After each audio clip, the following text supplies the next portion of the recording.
Bah, salut la compagnie, me revoilà pour vous présenter la trousse de secours.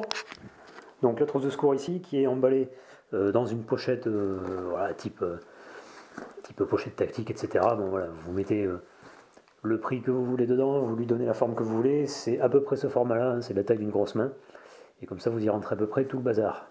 Allez, le petit coup de baguette magique pour gagner 4 minutes, le temps de déballer tout le bordel. Ça, nous y voilà, donc avec un peu de bordel déballé, histoire de gagner du temps. Donc vous voyez qu'il y a une partie liquide, produits périssables, médicaments, il y a une partie produits secs, avec des bandages compressés et autres. Donc rapidement dans le détail, on retrouve un paquet de tire-jus. Donc là, rappelez-vous l'utilité de faire un pansement d'urgence en mettant 4 ou 5 mouchoirs tenus par un bandage ou par un scotch. Là on a du sparadrap, hein, donc sparadrap de la marque que vous voulez, qui laisse passer, qui soit un peu respirant si possible, hein, qui laisse passer un peu passer l'air. Le gel hydroalcoolique, donc ça vous pouvez en rajouter un aussi dans les pochettes tout venant de votre sac d'évacuation. Important d'en mettre un ici avec la trousse de secours, comme ça on pense à se laver les pognes avant de faire du soin. Le rasoir.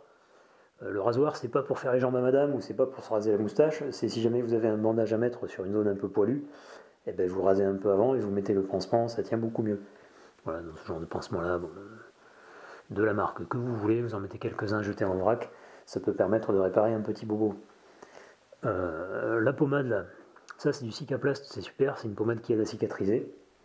Il faut savoir que les pansements, quand vous faites des pansements, c'est vrai pour les ampoules, c'est vrai pour d'autres types de blessures, on s'est aperçu qu'un pansement où la peau restait un peu humide se cicatrisait beaucoup plus vite, puisqu'en fait dans le liquide, on a toutes les cellules réparatrices, etc., qui peuvent se remettre en place plus vite qu'avec un pansement sec, qui lui va absorber tous les liquides et va empêcher ou va ralentir la cicatrisation. Donc le Cicaplast, ça existe dans ce format-là. Vous voyez, bon, celle-là elle est ouverte, j'ai mis l'ouverture voilà, au mois de juillet. Comme ça, vous savez que c'est valable pendant 6 mois. Ça existe aussi en mini-dose individuelle. Voilà, ça évite de gaspiller un tube ou ça évite de se poser des questions par rapport à la péremption. Donc dans ce principe de dose individuelle, donc il y a ça. Et ça c'est du sérum physiologique pour se rincer les yeux ou autre. Et il y a des dosettes de chlorhexidine. C'est du désinfectant.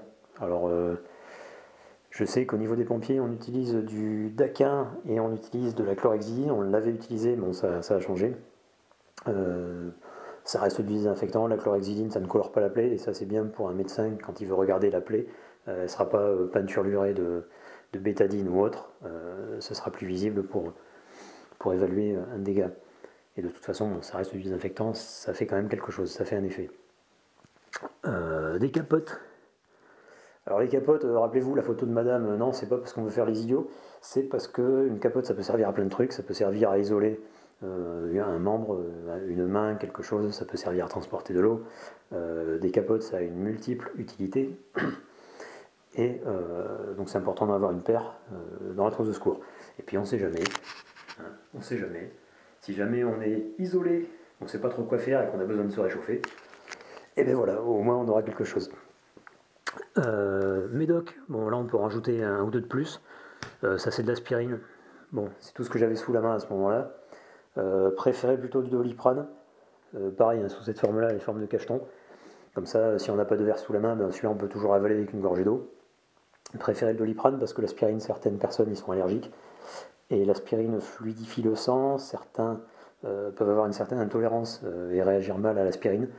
Le Doliprane, c'est beaucoup plus universel, il y a moins d'effets secondaires.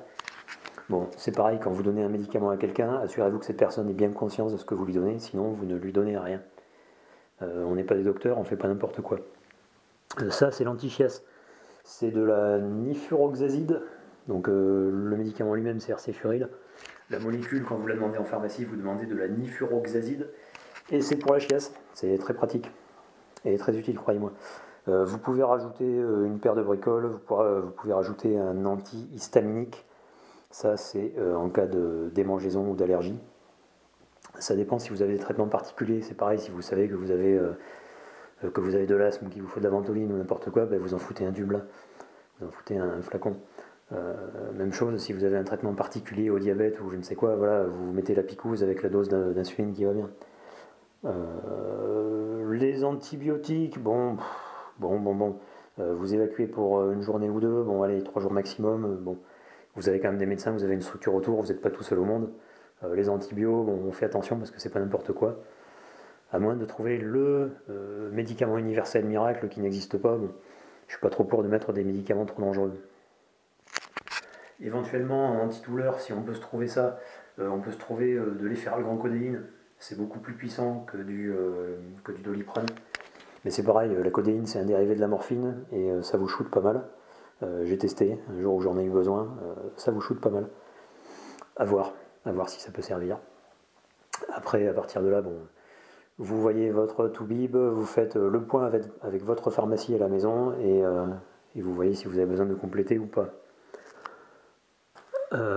Au niveau de notre trousse, donc c'est pas mal, c'est rangé avec des petits élastiques, là c'est bien foutu. Les médocs, tout ça, les capotes, là ça vient de derrière, il y a une poche, là ça se met là, c'est fait exprès. Là on a une petite bande, vous savez les bandes type les bandes crêpes là, j'ai oublié le nom là, bon. Une bande de taille moyenne, une petite, bon les grosses si vous avez la place vous en foutez une grosse dedans. Bon. Après, si vous avez un membre coupé, bon là on est sur un cas d'urgence, là vous faites plutôt de la bobologie. S'il faut traiter un cas d'urgence, dans la bagnole, je sais que j'ai 2 gros pansements absorbants, j'ai 2-3 bandes un peu plus grosses, parce que sur un accident de la route, on est malheureusement amené à avoir plus de blessures graves. Là, bon, c'est vraiment pour parer à de la bobologie et pour se débrouiller dans la plupart des situations pas trop dramatiques. On peut se démerder, hein. Rappelez-vous qu'on peut se démerder, on coupe un t-shirt, on déchire une chemise, et on peut toujours faire quelque chose. Les petits gants, là, vous vous rappelez les petits gants en latex, machin. Donc là, vous en mettez une paire, c'est pareil. Parce que quand on manipule un blessé qui saigne, c'est toujours bien de se protéger soi. Et même si on s'est lavé les mains avant, on évite les contaminations croisées. C'est pas mal. Le petit couteau qui va bien. Alors ciseaux si vous voulez, si vous avez peur d'un couteau. Lui, l'avantage, c'est que c'est de la lame inox, ça dure le tranchant, et bon, c'est du Victorinox. Hein. Le tranchant est assez réputé et assez durable. Vous avez un cure-dent, ça c'est pas grave, mais ça c'est super important. C'est la petite pince Bruxelles, la petite pince à écharde ou pince à épiler. Alors c'est pas pour faire le maillot à madame, hein, c'est que si jamais vous avez justement une écharde ou une merde plantée dans la peau, ça c'est bien pratique pour s'en débarrasser. Ce couteau là que vous mettez dans le kit dans la trousse de secours, il ne sert qu'au secours, à couper un bandage, à couper du tissu ou n'importe quoi, mais vous bouffez pas avec, vous bâtonnez pas avec, vous ne coupez pas les cordes du camp ou les bâches, etc. Celui-là, il reste bien propre. Vous le nettoyez à l'alcool, au savon, etc. Vous le séchez et vous l'entreposez religieusement dans votre trousse sans le sortir uniquement en cas de besoin. Là, vous avez un petit lot de compresse. Derrière, vous avez une écharpe triangle. Donc, c'est un bout de tissu, tout bêtement. Et bien, le bout de tissu, si vous ne voulez pas vous mettre une écharpe triangle parce qu'il n'y en a pas besoin, mais qu'il faut recouvrir une blessure ou une brûlure ou quelque chose, et bien ça c'est toujours mieux que de mettre un vieux calbut dégueulasse sur la brûlure. Ça, pensez-y, c'est important, c'est des pansements pour les ampoules. Bon, il y en a de petite taille, de moyenne taille, essayez de faire un choix panaché. Vous en foutez quelques-unes. Sachez qu'une ampoule, quand vous vous baladez ou quand madame porte des talons, etc., ça fait bobo. Bon, le soir, on se met en claquettes, en chaussons, machin, on met un peu de crème et puis le lendemain, on change de chaussures, ça va. Si vous devez vous taper les mêmes pompes pendant 2-3 jours et que vous avez des ampoules, ça va très très vite vous handicaper et vous empêcher de marcher. Donc pensez-y, les pansements aux ampoules, et c'est le principe que je vous expliquais tout à l'heure, il y a une partie humide qui fait que la peau et la cicatrisation se font plus facilement avec ce type de pansement. Donc, à ne pas oublier, parce que ça c'est bête, c'est les pieds, ouais les pieds c'est pas les yeux, mais sans les pieds on marche pas.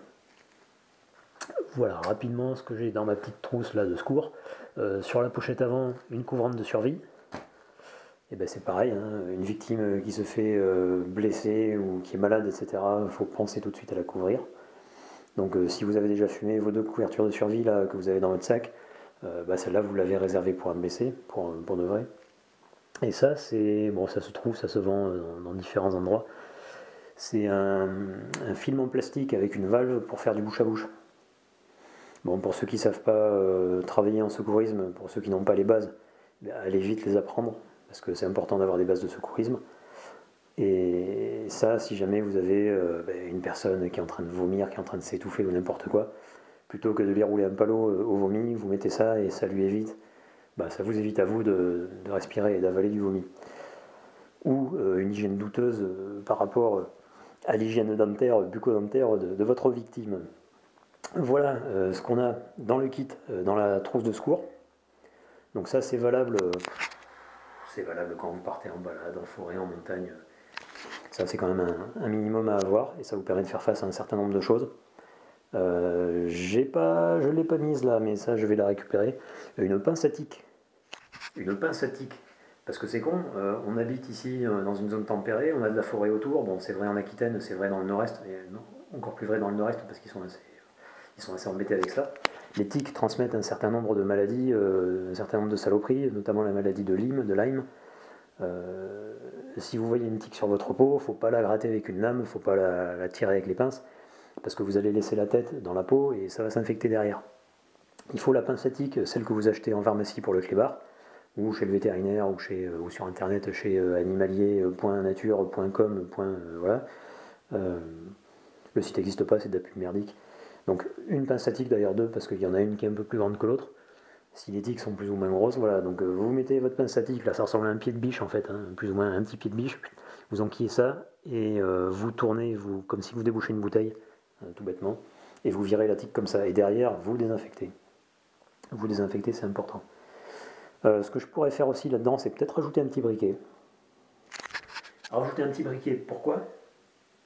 Parce que quand vous faites piquer par une abeille, ou par une guêpe ou par un frelon, il faut savoir que le venin de ces insectes, de ces hyménoptères, est un venin thermolabile. Alors, Bernard Pivot et le dictionnaire, merci. Thermolabile, ça veut dire quoi ? Ça veut dire qu'en fait, le venin se dégrade à la chaleur. Vous approchez une flamme de briquet.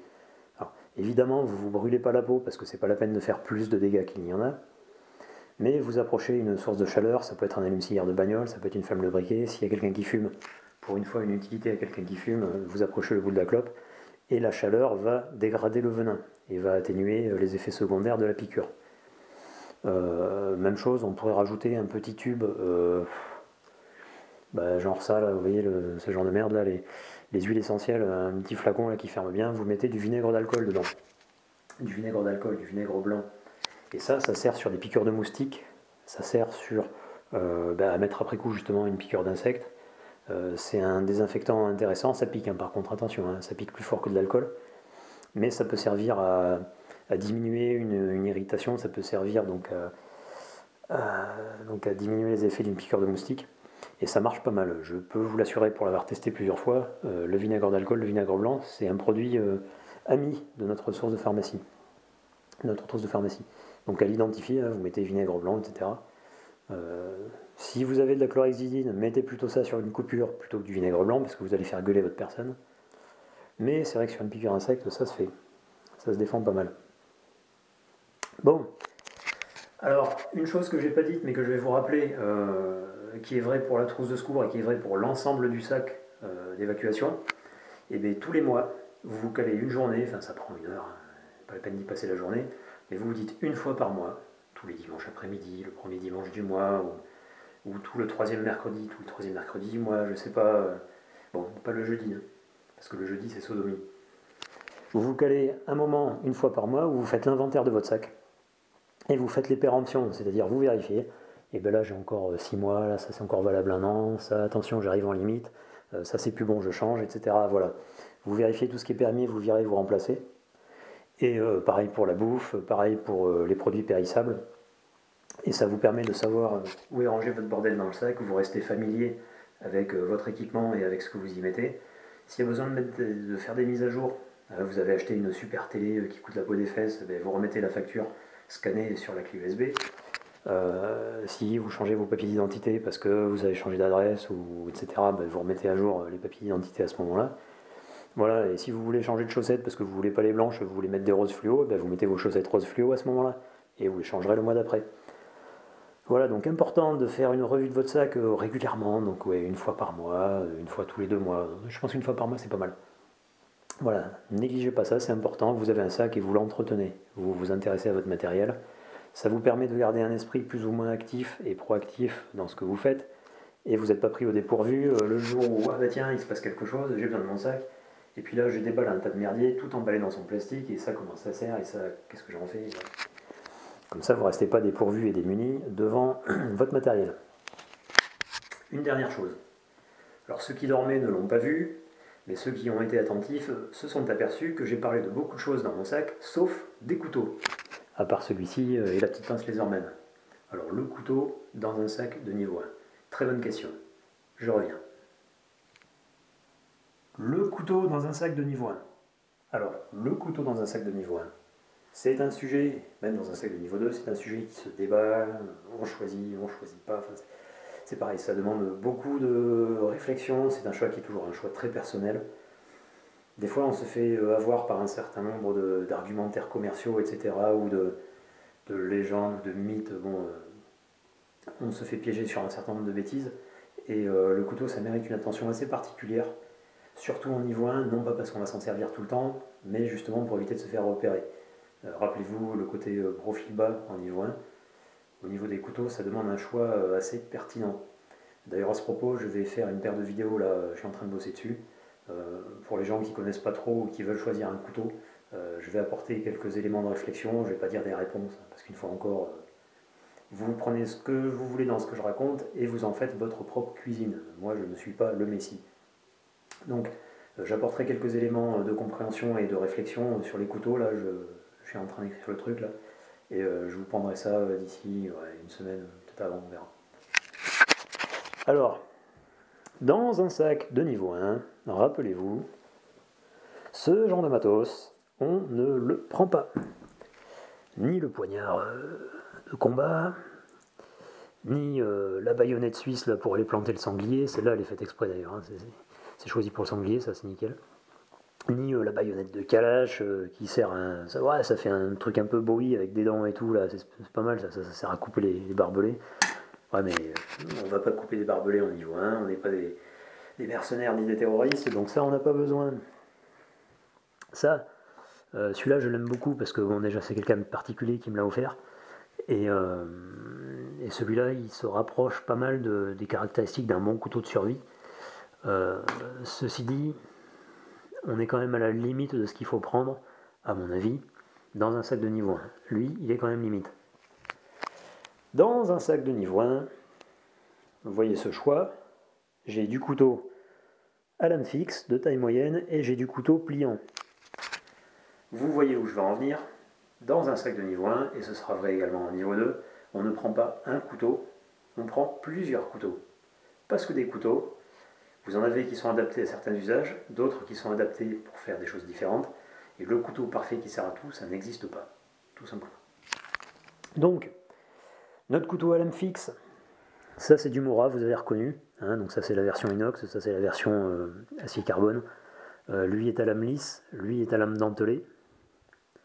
Donc lame dentelée c'est parfait pour les cordes, il y a quand même un petit bout lisse à l'extrémité qui peut nous servir à couper de la viande ou à faire du travail de précision. Lui est entièrement lisse, plus facile à affûter. C'est vrai que ça, si vous n'avez pas l'affûteur conique là, assez fin pour affûter les dents, celui-là, bon, vous ne pourrez pas l'affûter sur le terrain.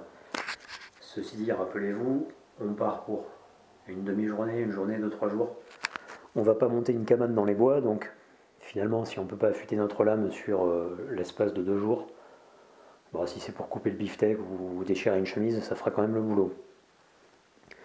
Dans le même esprit, voilà, ça c'est pas trop mal, c'est du Fox.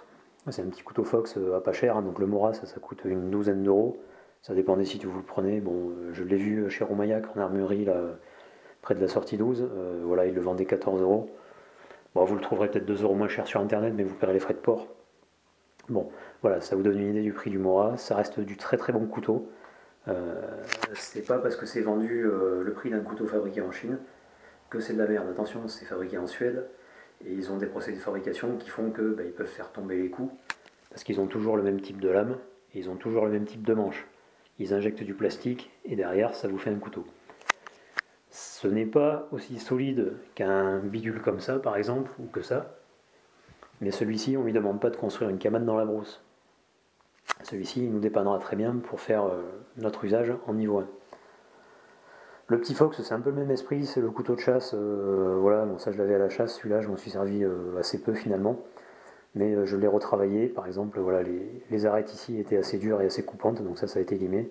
Pareil ici. Et là, au niveau du ricasso, là, au niveau du bord de la lame, il y avait un bord qui était très aigu, très agressif, que j'ai émoussé parce que finalement, de toute façon, tu n'as pas la place de passer un doigt et tu peux pas t'en servir comme ça. Donc, plutôt que de s'escanter pour rien, voilà, j'ai viré ce morceau de métal agressif, ce qui fait que celui-ci reste un peu plus sympathique au niveau de l'usage, il est plus accueillant et moins dangereux. Donc, notre couteau à lame fixe que l'on utilisera dans un sac de niveau 1 sera un couteau qui ne sera pas très long. Hein, là, au maxi, on est sur 9-10 cm de longueur de lame. Voilà, là, on est vraiment sur, ouais, on est sur la limite maxi. Il n'y a pas besoin d'avoir un truc énorme. Ça, c'est pas mal parce que c'est un peu fluo, c'est un peu dentelé, ça fait pas tellement couteau Rambo. Et on peut dire, ouais, c'est mon couteau de plongée, je l'ai mis dans le sac. On peut argumenter. Voilà. Et puis, bon, ça, à la limite, ouais, ça fait un peu couteau de camp, un petit peu couteau de scout, machin. Bon. Vous voyez, c'est de l'acier carbone, donc il commence à se patiner un petit peu, même si j'ai mis de l'huile.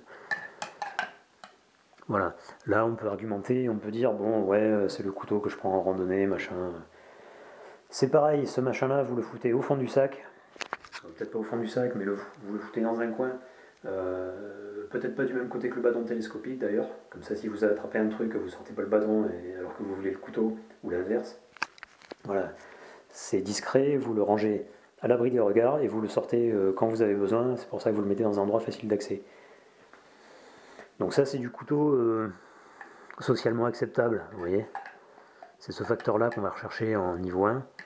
Du socialement acceptable, ça à la limite, voilà, c'est le petit couteau sympa, ça a un look, voilà, un truc en cuir et tout, machin. Bon. J'aurai un petit mot sur les étuis en cuir dans mon exposé là sur les couteaux. Sachez que le cuir fait rouiller les lames.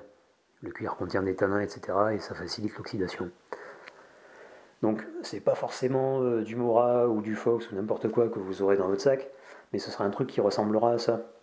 Pas trop grand, d'allure plutôt sympathique, hein, plutôt camp de scout que guerrier, Rambo, etc. Et ce sera le couteau que vous pourrez utiliser voilà, sans faire peur à tout le monde quand vous le sortirez. Autre chose, donc un couteau à lame fixe et un petit pliant. Donc là certains vont reconnaître plusieurs modèles. Bon voilà, l'indémodable Opinel, qui nous conviendra très bien au niveau 1. Le Spyderco, bon, quel que soit le modèle, etc. Là c'est du Ontario, modèle RAT. Là il ressemble assez bien au Buck, un petit couteau Buck. Celui-là c'est du Schrade Imperial Ireland. Donc celui-ci très affûté, il est très très bien. Là on est sur du, voyons voir c'est quoi celui-là, c'est du Columbia River CRKT. Donc celui-ci est dentelé, celui-ci aussi, vous voyez, curieusement certains sont dentelés. Si vous avez une lame lisse d'un côté, prenez une petite partie dentelée de l'autre. C'est toujours utile de pouvoir couper un bout de cordage ou quelque chose qui nous emmerde avec une serration au niveau de la lame. Après, c'est du mécanisme pliant, mais ils sont tous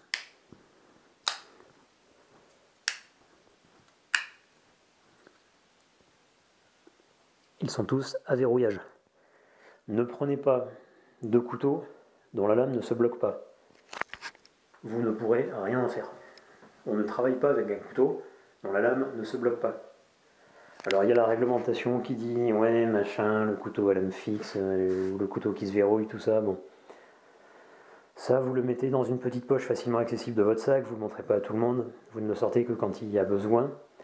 Et on n'ira pas vous casser les pompes si vous dégainez un truc comme ça parce que vous avez coupé un saucisson ou parce que vous coupez la ficelle autour d'un paquet ou d'un colis ou n'importe quoi. Bon, ça a un look un petit peu plus agressif. C'est à votre choix, c'est à votre guise. Sachez que si vous le perdez ou que vous le faites confisquer, voilà, là vous perdez 8, 9, 10 euros, là vous perdez 12, 14 euros. Là vous perdez un petit peu plus avec ces modèles-là. Bon, c'est pareil, celui-là il se trouve assez moins bien maintenant, il se trouve moins facilement. Mais voilà, là c'est du couteau plutôt bon marché, qui a toujours une très bonne qualité, hein, au niveau de la qualité de l'acier, du montage, etc. On est quand même sur du produit qui a fait ses preuves pour de l'usage courant. Hein, on va pas monter, une fois encore, on va pas monter un camp ou une cabane avec ça. Donc en niveau 1, c'est très suffisant.